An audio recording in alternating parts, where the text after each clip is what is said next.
Aujourd'hui, c'est le dernier ndeki avant Ramadan. Moo tax ndeki bu riche bu am jom laa commandé.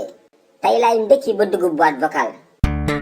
xaaral ma waaxu gaaw man balaa sama nijaay di commencé ndekki. léegi laay door yëg ni tey la ñuy commencé koor gi. salaamaaleykum.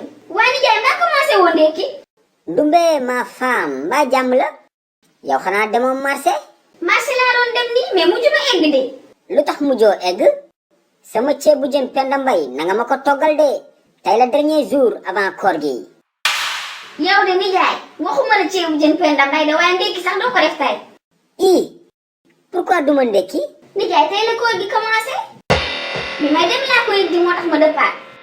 sama pañe marché bi de si yoon bi sax laa ko dénkaane ngir ñëw wax la balaa ngaa ndekki. mais Ndumbe man mënuma woor tey de. xanaa suba incha allah. waa nijaay lu tax mënoo woor. damay dem voyage.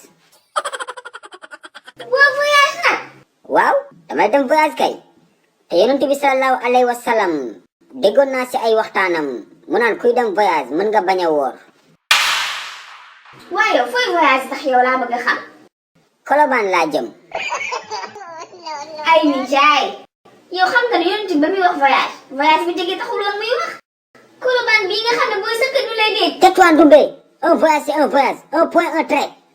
Avion, auto, vélo ou à pied c'est la même chose. Laisse-moi prendre mon petit déjeuner hein. ay nijaay. yow daal doo changé. sa koor nii la dangay fexe ba teg ay pexe doo woor. Ndumbe du loolu de. tey laa bëggoon a tëj sama saison. c'est le dernier ndekki ba suur. añ jot ma laal sama ceebu jën Penda Mbay. reer ma dóor sama suppu yeelu mbote.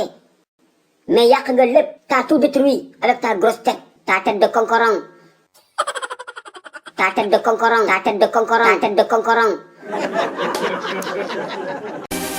xew-xew amatina de xale yi seen livre les courses de Souloukhou ñëwatina tome 2 ak tome 3 bi génn na de waaw te bii pa dafa ànd ak lu bees tak non seulement dañu yokk page livre yi ba 60 waaye dafa amaale ay question de compréhension pour améliorer intelligence xale yi livre Souloukhou bu bees bi am na solo de mani ku gaaw la def commande doo am si livre yi de xale yi gaaw leen woo seen papa ak seen yaay ñu defal leen commande si numéro boobee ngeen di gis man moom defal naa commande sama doom ak samay jarbaat yàgg na ku yéex ñaar gaaw leen